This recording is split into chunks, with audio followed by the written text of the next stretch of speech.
As most of you know, I grew up in a Christian household. I was a pastor's kid.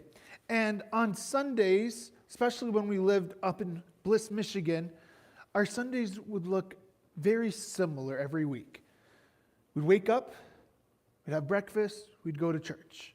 We'd come home, eat lunch, relax, eat dinner, have prayer meeting, go to bed. And that was our Sundays for whole time growing up, just about. And I share that because a lot of us probably have a lot of those same memories of on Sundays not doing much. Because it's a day of rest. It's a day that we don't work. Especially when we were in Michigan, my dad would never have been caught dead going to a store on Sunday. He made it his mission that we always got everything we needed the day before, that we would never leave the house besides for church. A few years later, we moved to Iowa, and I started being friends with this, his name's Josh, good friend of mine.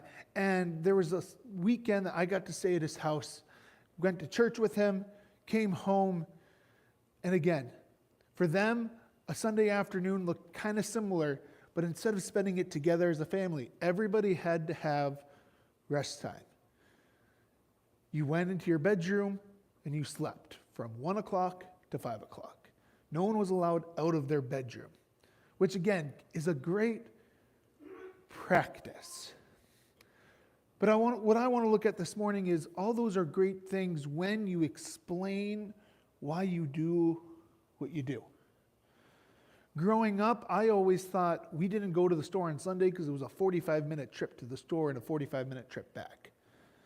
Not that we didn't go because we're resting and we're giving a day for God. Great practices when we share the meaning. We're going to be in Exodus 20 this morning, starting with verse 8.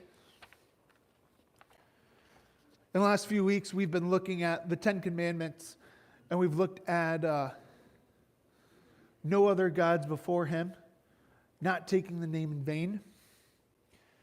And now we're going to be looking at the Sabbath. So starting with verse 8. Remember to observe the Sabbath day by keeping it holy. You have 6 days each week for your ordinary work. But the seventh day is a Sabbath day of rest, dedicated to the Lord your God. On that day, no one in your household may do any work. This includes you, your sons, daughters, your male and female servants, your livestock, and any foreigners living among you. For in 6 days the Lord made the heavens, the earth, the sea, and everything in them. But on the seventh day he rested. That is why the Lord blessed the Sabbath day and set it apart as holy.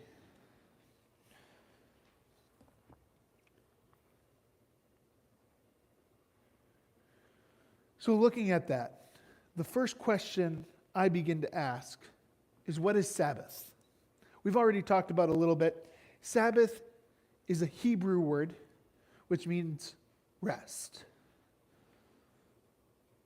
It's a day of the week that we rest and we give it to God.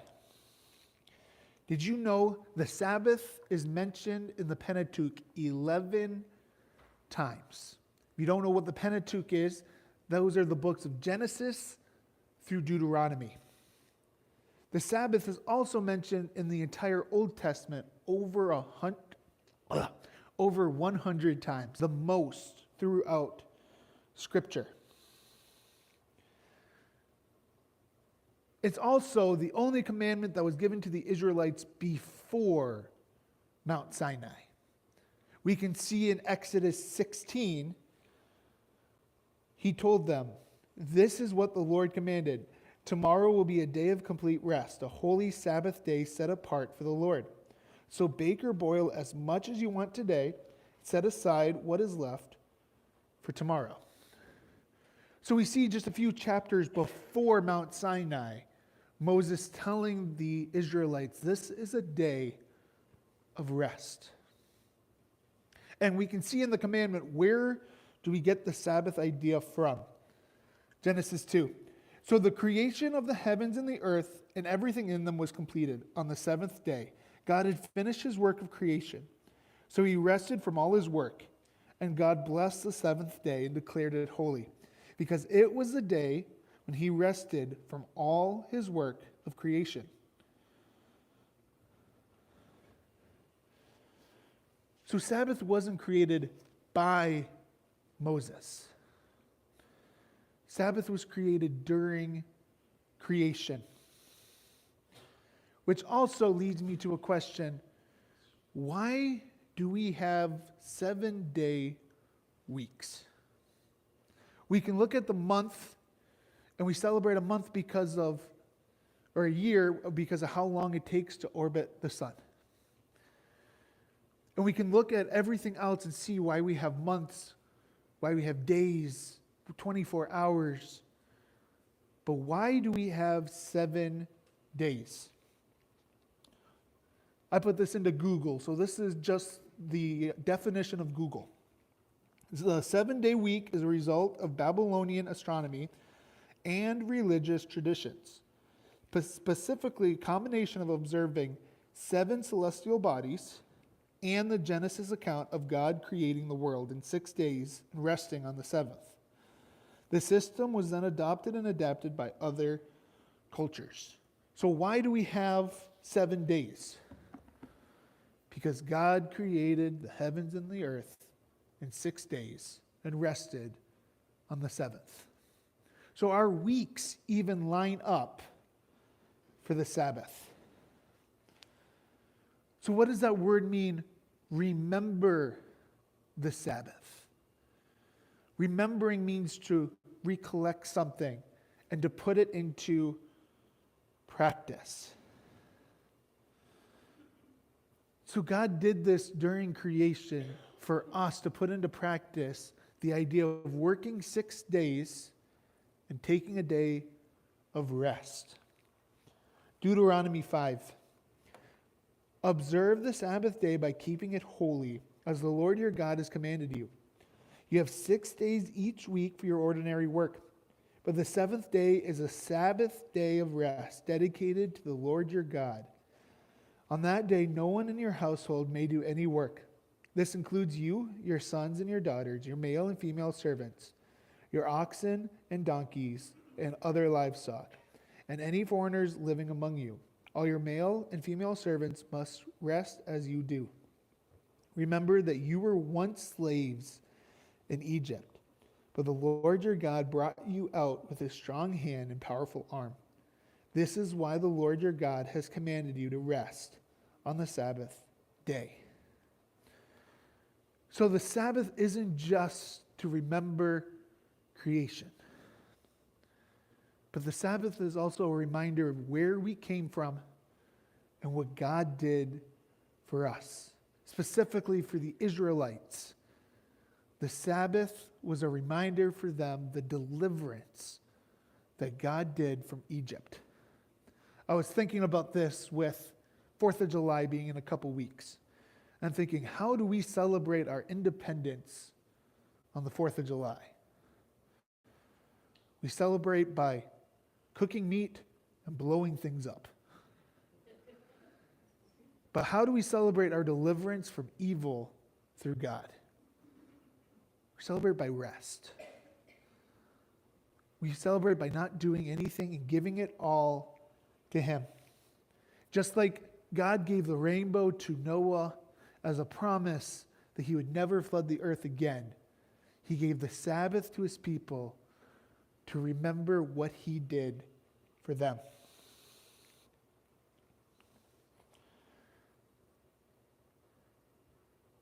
What is the Lord's day? So as you can tell of what we talked about, you work for 6 days and Sabbath on the seventh day. Look at any calendar and count the days. Why do we come to church on Sunday and have Sabbath on Sunday when the Sabbath would be on Saturday? Saturday is the seventh day. And the reason for that is because when Jesus resurrected from the grave, When Jesus came back, it was one day after the Sabbath. So the reason we celebrate on Sunday is because our deliverance happened early on Sunday morning, which is the Lord's day. One thing I did want to look at, though, if you were in our board meeting on Wednesday, we talked about the blind man.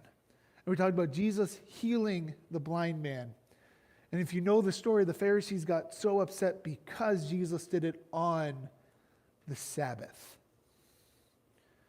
Does that mean Jesus didn't honor the Sabbath because he worked on the Sabbath? No. He was trying to show the Pharisees and the Jewish people that they got so concerned about their traditions. They got so concerned about the rituals, they forgot what the point of the Sabbath really was. They forgot that it's okay to do good for others on the Sabbath. It's okay for a day of healing to happen on the Sabbath. Matthew 5 writes, "Don't misunderstand why I have come. I did not come to abolish the law of Moses or the writings of the prophets. No, I came to accomplish their purpose. I tell you the truth. Until heaven and earth disappear, not even the smallest detail of God's law will disappear until its purpose is achieved. So if you ignore the least commandment and teach others to do the same, you will be called the least in the kingdom of heaven. But anyone who obeys God's law and teaches them will be called great in the kingdom of heaven."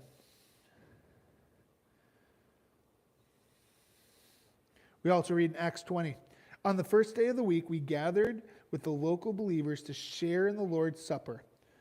Paul was preaching to them, and since he was leaving the next day, he kept talking until midnight." In the early church, and we can really see it in the book of Acts, Sabbath wasn't just Sunday.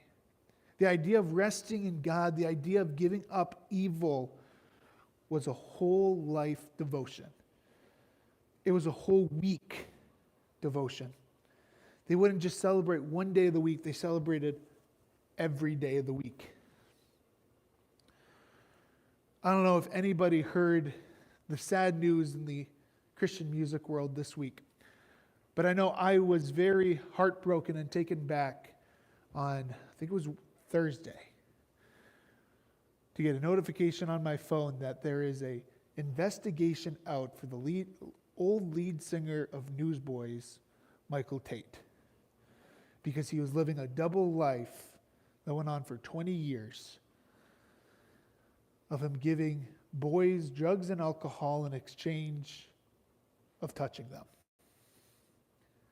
And I share this because we live in a world that Christians think it's okay to hide what's going on in their everyday life and not share it and not move past it. The idea of Sabbath is giving up our temptations. The idea of Sabbath is giving it all to God and not trying to provide for ourselves. Not doing what we want to do. Not letting ourselves become evil and taking advantage of others. Last week we were at Ava's graduation party, and while a few of us were sitting at a table, I was sharing that I was supposed to preach on Sabbath last Sunday. And I believe it was Sandy that mentioned that she had some friends who believed that we don't celebrate the Sabbath anymore. That commandment doesn't pertain to any of us. Which I want to say right now, that is false. The Sabbath very much pertains to each of us. It may look different than it did back with the Israelites. Even looks different than what it did in the 1800s. I've been having fun with this sermon series. I've been reading books from a Puritan pastor of the 1600s, D.L. Moody from the 1800s, and then a guy named Kevin D. Young from the 2019. And D.L. Moody with the Sabbath in the 1800s wrote all about how you have to walk to church, because if you take a horse and carriage, you're making the horse work. And if you read Exodus, you're not even supposed to have your animals work for you. I was like, okay, well, that's taking it a little literal. Like, that to me sounds insane, because that's not how we practice the Sabbath anymore. Kevin DeYoung does put it this way, though. Jesus showed us the fullest, deepest meaning of the Sabbath, namely that we should trust in God as our provider, sustainer, deliverer, and Savior. And with that, we go to church every Sabbath. We go and we worship. Acts 2 shows us all the believers devoted themselves to the apostles' teaching and to fellowship and sharing in meals and to prayer. A deep sense of awe came over them all, and the apostles performed many miraculous signs and wonders. And all the believers met together in one place and shared everything they had, sold their property and possessions, and shared the money with those in need. They worshiped together at the temple each day, met in homes for the Lord's Supper, and shared their meals with great joy and generosity, all the while praising God and enjoying the goodwill of all the people. And each day the Lord added to their fellowship those who were being saved. So we see here the importance of the church fellowship. We see here the importance of worshiping God together. Why is it so important to make a habit of Sunday morning?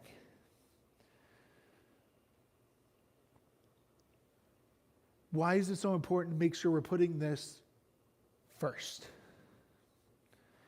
I had a friend in college that we all had to take an Old Testament class. While we were taking the Old Testament class, the professor shared about how each person needs to make sure they're taking a Sabbath. And my roommate took that, and to him that meant, I need to pick one day that I don't get out of bed. So he picked Sunday. And him and I became roommates, and I went to church every Sunday. And finally I went, Goody, you're studying to be a pastor. Why aren't you going to church? Well, it's my Sabbath. I don't do anything on my Sabbath. You've missed the point. What's the point? Now, I will say with that, he was not raised in a Christian home. So he didn't have that idea of going to church and the habit that that sets. Which I also wanted to point out, if we look at Exodus 20, it tells us to not have our servants, not make our animals work on this day. Why? Because he wants us to show the importance of the Sabbath to everybody that we see. Not just taking it for ourselves, but passing it on to our children. Showing our children the habits that we have on the Sabbath.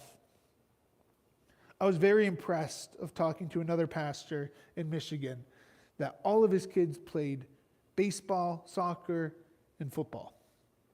Especially baseball, every game was on Sunday night. And he went and he talked to the coach and went, okay, we will give you one game. He's like, what do you mean? He's like, one game. My kids will only play one game. They won't play anything else because Sunday is the Lord's day. And we don't do sports on Sunday. And after 1 year of that, the coach realized how important that was for this family.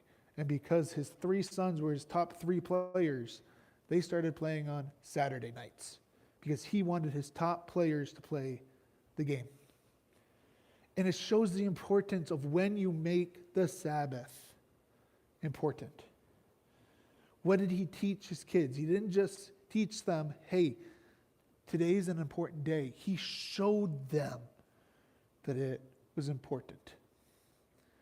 Growing up, again, my parents always showed us we don't work on the Sabbath. So when we moved to Mount Pleasant, my mom had to get a secular job. And the first thing she did was applied at Walmart and said, I will not work on Sundays. She's now been there for almost 20 years, and they have offered her promotion after promotion after promotion with the condition you have to work on Sunday. And she hasn't accepted any of them because she will not give up her Sabbath. Why do I share that? Because it taught us kids the importance of putting God first. When I got my first job, that was my condition. Will not work on Sundays. When I took the AT&T job, again, I will not work on Sundays. Showing the importance of not giving up our day of rest. And what are we teaching our kids? Growing up, I always hated this rule, but my dad would quote my grandfather. And my grandfather's logic was, if you can be out all night partying on Saturday night, then you can wake up and go to church on Sunday morning. Which I say I hated because I never partied. But when you're in marching band and show choir, some of those nights you don't get home till 4 in the morning. And even though I got home at 4 in the morning, I was still expected to wake up at 7 o'clock to get ready to be at Sunday school for 9 and church at 10. And growing up, I hated that. But now, you look back and you see the importance. You see the habits that started. Of it doesn't matter what happens on Saturday, you still show up. You still give God what he deserves. The recognition that he deserves. Why? Because Sunday isn't just about worshiping God. Sunday is about taking a day and stopping everything and resting. And with that, we are telling God that we trust him to provide for us. We're telling him that we don't need to provide for ourselves. We can take one day out of 7 and just focus on him. And we know that he will take care of all of our needs. Hebrews 4, God's promise of entering his rest still stands, so we ought to tremble with fear that some of you might fail to experience it. For this good news that God has prepared this